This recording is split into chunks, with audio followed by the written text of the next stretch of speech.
आज जो हमारे सिस्टम का नाम है वो है कार्गो मैनेजमेंट सिस्टम।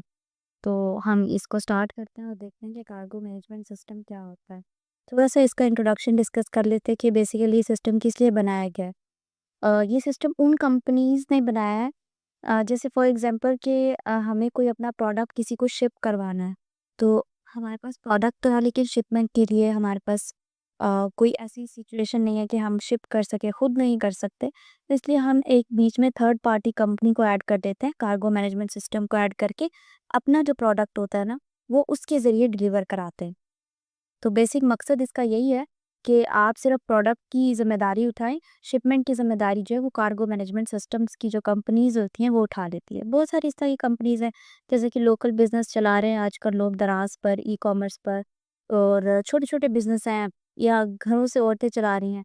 तो ज़ाहिर-सी बात है वो औरतें तो शिप करने नहीं जाएँगी। तो इसलिए फिर वो कंपनीज़ को हायर कर लेती हैं, उनका अमाउंट उनको देकर वो अपना अमाउंट बीच में से निकाल लेते हैं और बाकी जो होता है वो आपके प्रोडक्ट की अमाउंट आपको मिल जाती है। तो इस तरह की कंपनीज़ जो होती हैं वो कार्गो मैनेजमेंट सिस्टम को यूज़ करती हैं। अब हम इसके देखते हैं कि सिस्टम में बेसिकली है क्या। सबसे पहली डायग्राम है यूज़ केस। अच्छा, इसको हम ज़रा जल्दी-जल्दी कवर करेंगे क्योंकि लास्ट वीडियो मेरे ख़्याल से थोड़ी लंबी हो गई थी। अच्छा, सबसे पहले आप कस्टमर, इसमें 2 ही एक्टर हैं, ठीक है? एक तो एडमिन होगा, एक कस्टमर होगा। कस्टमर आकर आपको कार्गो के लिए मतलब आपसे रिक्वेस्ट कर सकता है, कार्गो बुक कर सकता है आपसे आकर। अच्छा, सबसे पहले आपके पास जो कस्टमर होगा वो क्या करेगा, साइन अप करेगा। उसके बाद वो, मैंने कहा था कि इसमें तरतीब नहीं होती, तो साइन अप ऊपर लिखा है देखें, लॉगिन नीचे है, तो इसका कोई वो इश्यू नहीं है, बस ये है कि ये काम जो है कस्टमर ने परफ़ॉर्म करने हैं। लॉगिन करेगा, पहले साइन अप करेगा, उसके बाद लॉगिन करेगा और उसके बाद क्या करेगा, बुक कार्गो करेगा। अपने कार्गो को ट्रैक भी कर सकता है और उसकी हिस्ट्री भी देख सकता है कि वो कितनी बार कार्गो बुक कर चुका है। या फिर पेमेंट के लिए भी वो हिस्ट्री देख सकता है कि उसने पेमेंट कब करनी है और किस तरीके से करनी है। उसके बाद जो है वो एडमिन क्या करता है इसमें, कौन-कौन से एक्शन परफ़ॉर्म करता है। एडमिन सबसे पहले एक्सेस करेगा, वही लॉगिन करेगा या साइन अप करके लॉगिन करेगा।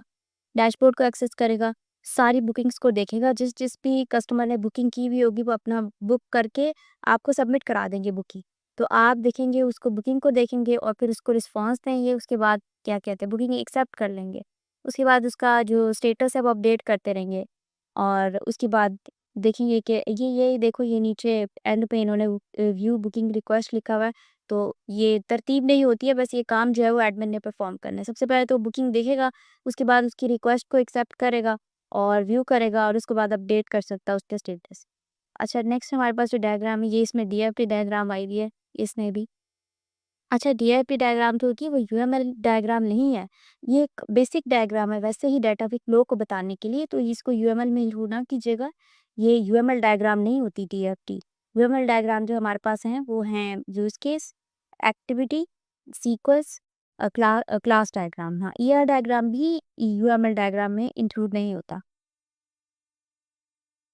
अच्छा, इस डीआरटी डायग्राम में क्या हो रहा है, कस्टमर देखिए सबसे पहले का बुक कर रहा है कार्गो, और वो कार्गो की जो डिटेल है वो कहाँ जाएगी, डेटाबेस के अंदर जाके स्टोर होगी। जैसे ही फॉर्म फिल करेगा कस्टमर, उसकी जो डिटेल होगी वो डेटाबेस के अंदर चली जाएगी और वही डेटाबेस का जो फ्रंट एंड एडमिन साइड के सामने है अगर, तो एडमिन वहाँ से उसको व्यू करेगा यहाँ पे और उसका स्टेटस जो है वो अपडेट करता रहेगा। ठीक है? अगर उसकी शिप कहाँ पे पहुँची है, मतलब कि फ़िलहाल वो प्रोडक्ट को लेकर कहाँ पे पहुँचा है, तो ये सारी स्टेटस जो है ना वो उसको बताता रहेगा, ठीक है, वहाँ से। अच्छा, कस्टमर रिक्वेस्ट कर सकता है हिस्ट्री देखने के लिए और हिस्ट्री को देखकर उसको ट्रैक कर सकता है कि कहाँ उसकी मतलब कि वो जो डेटाबेस में डाटा स्टोर होगा ना, जो भी बुक कार्गो आपने किया है, 1 बार किया, 2 बार किया, 3 बार किया, 10 जितनी बार भी आपने कार्गो बुक किया, तो उसकी जो डिटेल होती है वो डेटाबेस में तो स्टोर रहती है, डेटाबेस में से तो हम डिलीट नहीं करते। तो कस्टमर जो है वो कभी भी मतलब आपको रिक्वेस्ट कर सकता है कि उसको उसकी हिस्ट्री दिखा दें कि उसने कितनी बार कार्गो जो है वो बुक किया है। अच्छा, यहाँ से जो अपडेट ट्रैकिंग का सिस्टम है, इसका ये मतलब है कि ये मैनुअली प्रोसेस होगा। ये कोई ऑटोमेटिकली नहीं होगा। एडमिन को जब पता लगेगा कि शिप जो है वो अभी यहाँ तक पहुँचा है या कहाँ तक उसका प्रोडक्ट शिप हुआ है, तो फिर वो उसकी मैनुअली आहिस्ता-आहिस्ता आपको अपडेट करेगा कि जैसे अब लाहौर में है या कराची में है या इस जगह पे। ताकि जो कस्टमर है वो अपने जो उसका कस्टमर है, ये कस्टमर तो वो हो सकता है ना जो क्या कहते हैं अपना प्रोडक्ट या तो कहीं भिजवा रहा है या कहीं से कुछ मँगवा रहा है। तो फिर वो आगे किसी को इन्फॉर्मेशन दे सके, उसको पता चले या कि उसका प्रोडक्ट जो है वो कहाँ पे पहुँचा। अच्छा, नेक्स्ट जो है वो आगे हम देखते हैं एक्टिविटी डायग्राम। इसमें सबसे पहले यूज़र का रोल सिलेक्ट होगा, कस्टमर है या एडमिन है। अगर तो वो कस्टमर है, लॉगिन करेगा, वेरीफाई होगा लॉगिन से जैसे ही वेरीफाई हो गया तो अगर तो वेरीफाई नहीं हुआ तो एरर शो हो जाएगा उसे, और अगर वेरीफाई हो गया तो बुक करेगा कार्गो, एंटर करेगा कार्गो में डिटेल, सबमिट करेगा उस कार्गो को, बुकिंग कंफर्म होगी। और बुकिंग कंफर्म तभी होगी जब एडमिन बुक को कंफर्म कर देगा। हमारे पास जो डीएफटी डायग्राम थी इससे पिछली, ये देखिए यहाँ पे कहीं पे भी नहीं लिखा, सिर्फ लिखा है कि अपडेट रखी, ठीक है, डेटाबेस से अपडेट करेगा एडमिन। और ये भी कहीं नहीं लिखा कि एडमिन जो है वो बुकिंग को कंफर्म करेगा। जैसे कि इसने बुक कर दिए कार्गो, तो डेफिनेटली कोई भी कार्गो ऐसे विदाउट कंफर्मेशन तो वो नहीं हो सकती ना, कंफर्म नहीं हो सकती। तो उसके लिए एडमिन को जो है वो कंफर्म करना पड़ेगा कि हमने आपकी जो कार्गो आपने बुक करवाई थी वो बुक कर दी है। तो एक्टिविटी डायग्राम में जो होता है ना वो डिटेल होती है, complete proper detail, decision making के साथ डिटेल होती है। अच्छा, बुकिंग कंफर्म कर दिया है, ट्रैक कार्गो, उसके बाद आप कस्टमर जो है अपने कार्गो को ट्रैक कर सकता है और देख सकता है कि उसका स्टेटस क्या है। और दूसरी साइड पे एडमिन कौन-कौन सी एक्टिविटी परफॉर्म कर रहा है, एडमिन अगर रोल उसका येस हो गया तो वो एंटर करेगा लॉगिन में, सिस्टम में वेरीफाई करेगा, अगर हो गया वेरीफाई तो वो व्यू करेगा बुकिंग को, उनके स्टेटस को अपडेट करेगा, ठीक है? और अगर नहीं हुआ तो वो एरर शो करा देगा और ये सारी की सारी एक्टिविटीज़ जो है वो यहाँ एंड पे आकर एंड हो रही है। तो ये नॉर्मल सा सिस्टम था इसका। अच्छा, ये एक डायग्राम है जो हमने पहले पिछले जितनी भी वीडियोज़ हैं उसमें कहीं पर भी डिस्कस नहीं की। इस डायग्राम को कहते हैं सीक्वेंस डायग्राम। अच्छा, सीक्वेंस डायग्राम में बेसिकली हम क्या देखते हैं, एक्टिविटी में तो चलो हमें डिटेल में हर एक पॉइंट ऑफ व्यू का पता चल रहा होता है, कहाँ से कौन सी एक्टिविटी परफॉर्म हो रही है और डिसीजन क्या लिया जा रहा है। अब हम ये देखते हैं कि ये जो सीक्वेंस डायग्राम होती है बेसिकली इसमें क्या होता है, सीक्वेंस में जो है ना वो आपका प्रॉपर सीक्वेंस बताया जाएगा कि सबसे पहला जो स्टेप या सबसे पहला जो एक्शन होगा वो कहाँ से स्टार्ट होगा और उसके साथ फर्दर आगे से आगे कैसे कैसे वो मूव करता जाएगा। जैसे अभी मैं डिस्कस करती हूँ इसको, सबसे पहले क्या होगा, एडमिन भी तब तक कुछ नहीं कर सकता इस सिस्टम में, एडमिन ने कुछ ऐड नहीं करना, ना तो कस्टमर को ऐड करना है, ना यूजर को ऐड करना है, ना कोई प्रोडक्ट ऐड करना है, कुछ भी ऐड नहीं करना है इस सिस्टम में कस्टमर ने। सबसे पहला काम ही कस्टमर से स्टार्ट होगा। जब तक कस्टमर अपना कार्गो बुक नहीं करता, एडमिन का तो कोई काम ही नहीं है तब तक। अच्छा, तो कस्टमर इसमें क्या करेगा, लॉगिन करेगा, ईमेल पासवर्ड करेगा और अथेंटिकेट सर्विस से अथेंटिकेट कर लिए, ठीक है। देखिए जहां तक उसका सीक्वेंस है ना वहीं तक एरो है, ठीक है, कि इस लाइन तक या इस पॉइंट तक इसका सीक्वेंस बढ़ेगा इस एक्टिविटी का या इस एरो का, उसके बाद इसका सीक्वेंस खत्म है। अब वो ये भी बता रहे हैं कि यहीं से इंफॉर्मेशन वापस जाएगी। जैसे ही अथेंटिकेट सर्विस होगी, ज़ाहिर बात है कोई सेशन लगाया होगा हमने किसी टेबल में, कुछ ना कुछ तो किया होगा जिससे वो लॉगिन अथेंटिकेट होगा। अथेंटिकेट होने के बाद वो यहीं से वापस चला जाएगा, एरो काम दसी ये। अच्छा, यहीं से वापस चला जाएगा और अगर अथेंटिकेट हो गया, लॉगिन सक्सेसफुल होगा, तो कस्टमर को जो है वो परमिशन मिल जाएगी एंटर होने की सिस्टम में। अब परमिशन मिल गई उसको एंटर होने की, तो अगला काम भी कस्टमर का ही है, अभी भी एडमिन का कोई काम नहीं है। कस्टमर क्या करेगा, बुक करेगा कार्गो को और उसमें डिटेल एंटर कर देगा। अब ये डिटेल कहाँ जाएगी, सिस्टम में। अब ये सिस्टम कहाँ पर है, हम ये सोच रहे हैं कि ये सिस्टम डाटाबेस में चली जाएगी डिटेल। अभी फिलहाल जो डिटेल है ना वो डाटाबेस में नहीं गई। अभी फिलहाल जो डिटेल है ना वो कोडिंग से गुजर रही है, ठीक है। क्योंकि हम कोडिंग में जो वेरिएबल्स बनाते हैं उसमें जो स्टोर करते हैं ना, वेरिएबल में हम अपना डाटा जो होता है वो स्टोर कर देते हैं। तो वहाँ तक सिस्टम में गई है, ठीक है, डिटेल। अब जब सिस्टम में डिटेल आ जाएगी उसके बाद क्रिएट होगी बुकिंग, ठीक है। यहाँ पे एक मेथड लगेगा, ये जो ब्रैकेट्स होती है ना ये आपको दिखा रही होती है कि यहाँ पे कुछ मैथड या कुछ ऑपरेशन लग रहा है, ठीक है। अब ये मैथड और ये ऑपरेशन क्या होगा, अगर आपको मेरी डाटाबेस की वो वीडियो याद है जहाँ पर हमने कनेक्शन किया था, एंड में जब हम क्या कहते हैं, सारे वेरिएबल्स हमने पीएचपी के कुछ वेरिएबल्स क्रिएट किए थे जिसमें हमने इनपुट जो टैग थे उनमें जो भी डाटा आ रहा था, फॉर एग्जांपल मेरे पास एक इनपुट का टैग है जिसमें मैं नेम राइट कर रही हूँ। अब वो नेम तो मैं उसमें 1000 बार राइट कर सकती हूँ, तो वो क्या 1000 नेम जाकर एक वेरिएबल में स्टोर होंगे? नहीं, कुछ सिर्फ एक वेरिएबल में तब स्टोर होते हैं जब आपने एक बार नेम लिखा, उस वेरिएबल में स्टोर किया और उसको सबमिट कर दिया, तब तक वो उसमें स्टोर रहते हैं। उसके बाद वो वेरिएबल बिल्कुल एम्प्टी हो जा, तो ये सिस्टम में जब डाटा जाएगा ना इसका मतलब है कि अभी वेरिएबल में डाटा जो है वो स्टोर हो चुका है। उसके बाद हम एक मेथड लगाएंगे एसक्यूएल क्यूरी का, माई एसक्यूएल कनेक्ट क्यूरी हमने लगाई। तो ये मैं कोडिंग से इसलिए आपको समझा रही ताकि आपको रियल टाइम जो सारी की सारी इन्फॉर्मेशन है वो समझ आए कि ये डाटा जो हमें डायग्राम्स बनाते नहीं है, लेकिन हमें रियल टाइम समझ नहीं आता कि ये बेसिकली कहाँ यूज़ हो रहा है, ये हम किस चीज़ की बात करें। तो यहाँ पे क्रिएट बुकिंग का यही मतलब है कि जब वो एसक्यूएल की कुंडी वहाँ लगेगी ना, तो फिर यहाँ से वो डाटा जो है ना वो उस डेटाबेस में जाकर स्टोर हो जाएगा, ठीक है। अब उससे नेक्स्ट स्टेप क्या होगा, नेक्स्ट स्टेप ये है कि ऐड कार्गो डिटेल। अब ये कार्गो डिटेल जो है ना वो उसमें ऐड हो जाएगी, जो भी उसकी डिटेल थी कार्गो की, कि उसकी टाइप क्या है या वेट क्या है उस प्रोडक्ट का, या पूरी डिटेल के बाद ही हम डिसाइड करेंगे कि हमने क्या करना है।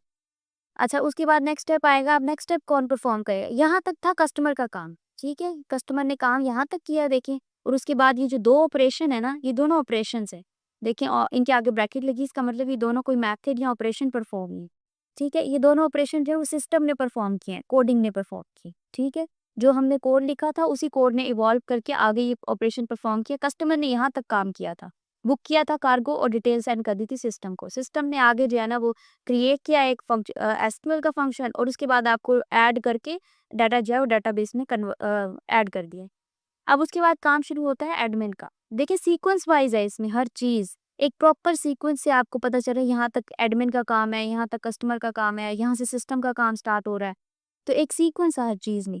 अच्छा, उसके बाद क्या होगा, एडमिन जो होगा वो ट्रैक करेगा। अब ऑब्वियसली एडमिन मान भी गया है, मतलब एडमिन ने एक्सेप्ट कर लिया। ऑब्वियसली जब हम डेटाबेस की कोई चीज़ स्टोर कर देते हैं तो एडमिन ने सिस्टम बनाया ही इसलिए कि उसको चलाना है अपना सिस्टम। तो उसके पास एक कार्गो आया, उसने बुक किया, उसको कंफर्म कर दिया, ठीक है। कंफर्म करने के बाद एडमिन क्या करेगा, अपडेट करेगा उसकी ट्रैकिंग को, मतलब स्टेटस बताएगा कि वो कहाँ पर है इस वक्त कार्गो, या हमने आपका प्रोडक्ट उठा लिया आपसे या किस तरीके से। अच्छा, उसके बाद वो स्टेटस जो है वो अपडेट करता रहेगा और ट्रैकिंग सिस्टम में आपको बताता रहेगा, ठीक है। अभी ट्रैकिंग स्टेटस जो है वो कहाँ शो होगा, देखिए यहाँ पे भी ऑपरेशन लगा हुआ है, ये कहाँ पे शो होगा, एडमिन जो है वो अपनी साइड पे स्टेटस जो अपडेट कर देगा, ठीक है। फिर वो सिस्टम के जरिए जो है यूजर साइड पे उसको व्यू होगा। अब आगे हम देखते हैं कि वो कैसे व्यू होगा। अच्छा, अब जब ये क्या कहते हैं कस्टमर दोबारा से कस्टमर आएगा, कस्टमर आकर इसको रिक्वेस्ट करेगा कि मुझे ट्रैकिंग को व्यू करना, ठीक है।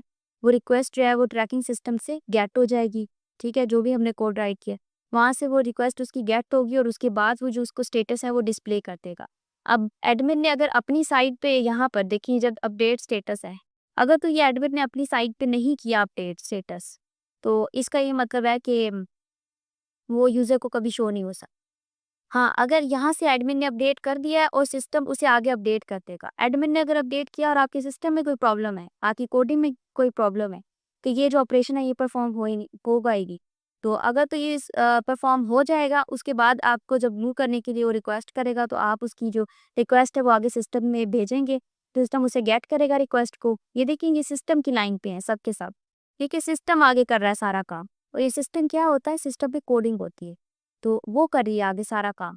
यहाँ तक एडमिन का या कस्टमर का काम था सिस्टम तक बात पहुँचाना, उसके आगे जो काम है वो सिस्टम पे है कि वो जाने या उसकी डेटाबेस जाने, वो आगे से काम करता है और वापस आपको रिस्पॉन्स देता है। उसके बाद अगर तो स्टेटस अपडेट हो गया है डेटाबेस के अंदर, तो फिर वो आपको डिस्प्ले स्टेटस करवा के ये की सीक्वेंस डायग्राम। पिछली काफ़ी वीडियोज़ में मैं सीक्वेंस डायग्राम नहीं बताई, क्योंकि ये भी बहुत ईज़ी होती है और इसके बारे में इतना पूछा नहीं जाता, इतनी ये इम्पोर्टेंट नहीं होती। लेकिन हम ये सारी डायग्राम्स बनाते क्यों हैं? क्योंकि ऑब्वियसली जब आपको अपनी प्रोजेक्ट की रिपोर्ट बनानी होती है, हम लोग थीसिस कहते हैं, ये थीसिस नहीं होते, ये प्रोजेक्ट रिपोर्ट होती है। थीसिस तो आप एमफिल में जाकर लिखते हैं। तो ये एक प्रोजेक्ट रिपोर्ट होती है, और इसकी एक मतलब कि मैक्सिमम कम से कम आपके 60 से 70 पेजेस होने चाहिए, इतना आपका होना चाहिए। तो उसके लिए फिर हम ये कोशिश करते हैं कि ज़्यादा से ज़्यादा चीज़ें हम इसमें इंक्लूड करें, ताकि हमारी जो मैक्सिमम नंबर ऑफ पेजेस जो है ना वो कंप्लीट हो जाएँ। तो इसके लिए भी हम थोड़ी अच्छी डायग्राम जो होते हैं वो इंक्लूड कर लेते हैं, लेकिन बेसिक डायग्राम क्या है जिनसे आपका पूरा सिस्टम जो है ना वो समझ आ जाए। एक तो यूज़ केस है, एक्टिविटी है, और ईआर डायग्राम यहाँ के डेटाबेस का डिज़ाइन। ये 3 डायग्राम है जिनसे आपका पूरा सिस्टम जो है वो शो हो सकता है। बाकी डायग्राम्स आपको आनी चाहिए, क्योंकि कोई भी कभी भी कह सकता है कि मुझे ये डायग्राम बना कर दिखाओ। क्योंकि ये ऑब्वियसली आईटी से रिलेटेड है, सॉफ्टवेयर इंजीनियरिंग से रिलेटेड है, तो इसलिए। अच्छा, नेक्स्ट डायग्राम है हमारे पास क्लास डायग्राम। इसमें हमारे पास कितनी क्लासेस हैं? हमारे पास है 6 क्लासेस, ठीक है। सबसे पहले कस्टमर की, एडमिन की, ये दोनों शो करवा रही है। देखिए ये एम्पटी एरो, इसका मतलब है कि शो करा रहा है कि ये जनरलाइजेशन का कॉन्सेप्ट है, ठीक है। ये दोनों किस पे डिपेंडेंट है? इस पे। तो दोनों में डिटेल है, लेकिन ये ऑथेंटिकेट सर्विसेज के क्लास से ही ऑथेंटिकेट, आप इसका कुछ भी नाम रख सकते हैं। ये क्लास का नेम इस तरह है, ज़रूरी नहीं है कि टेबल का नेम भी यही होगा। तो आपने यहाँ से वैलिडेट करवाना है अपना डाटा, कस्टमर ने और एडमिन ने वैलिडेट कराकर फिर वो लॉगिन में एंटर होगी। ये देखिए आगे इसमें ऑपरेशन भी लगा हुआ है, वैलिडेट लॉगिन। अच्छा, प्लस वाले जो होते हैं वो पब्लिक होते हैं, माइनस वाले जो होते हैं वो प्राइवेट होते हैं।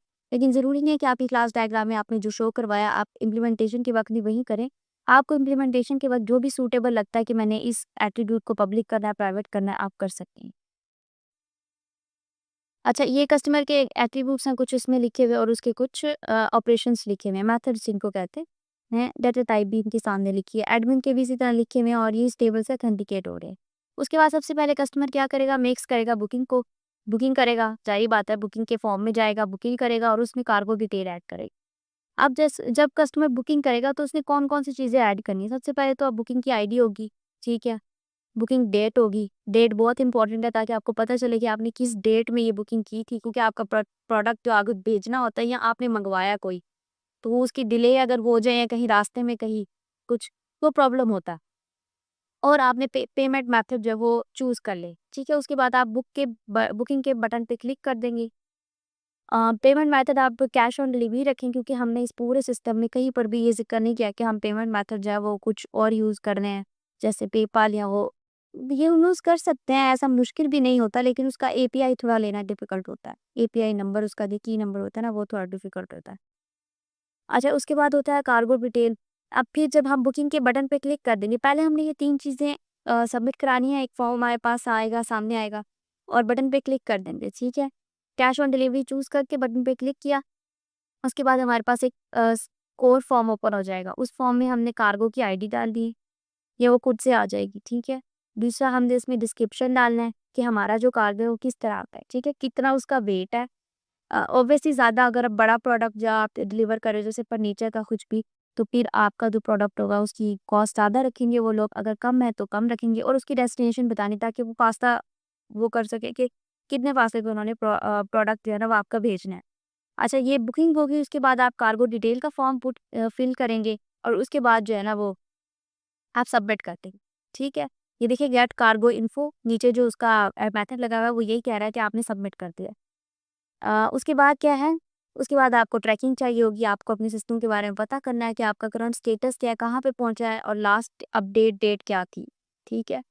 अब ये चीज़ जो है ना वो एडमिन जो है वो मैनुअली परफ़ॉर्म करेगा, वो बार-बार देखेगा सिस्टम में, अपने कार्गो टीम से राब्ता रखेगा और उससे पूछेगा कि कहाँ पहुँचा है सिस्टम या कहाँ पहुँचा है उसका प्रोडक्ट या कहाँ आपका कहाँ पे वर्किंग चल रही है अभी, तो फिर वो उसके मुताबिक जो है ना आपको अपडेट करता रहेगा। वो 2 दिन बाद भी कर सकता है, 1 दिन बाद भी कर सकता है, 3 दिन बाद भी कर सकता है।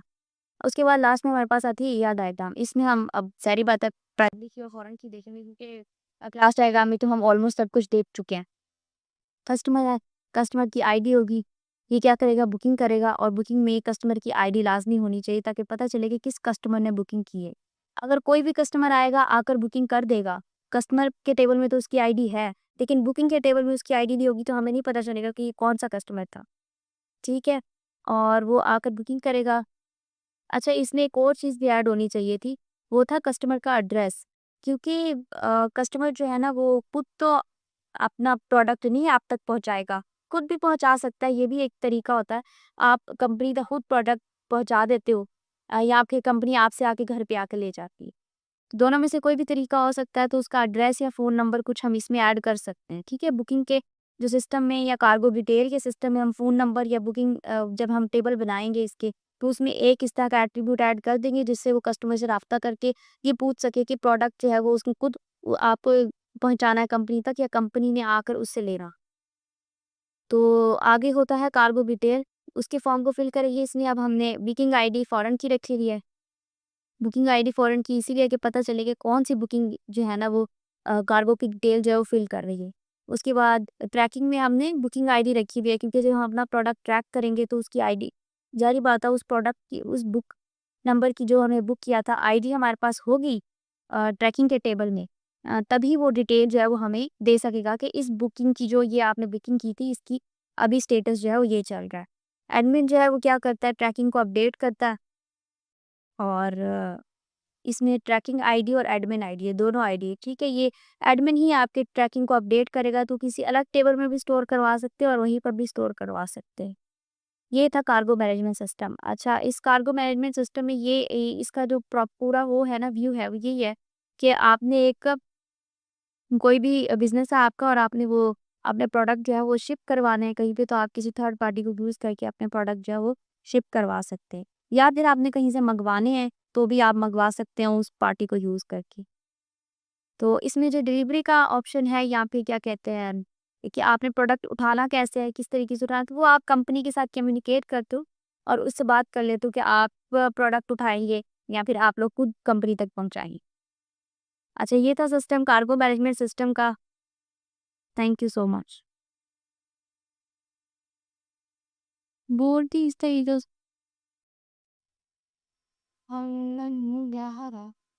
हट गया, हट गया। वो क्या करूँ? बता रही हूँ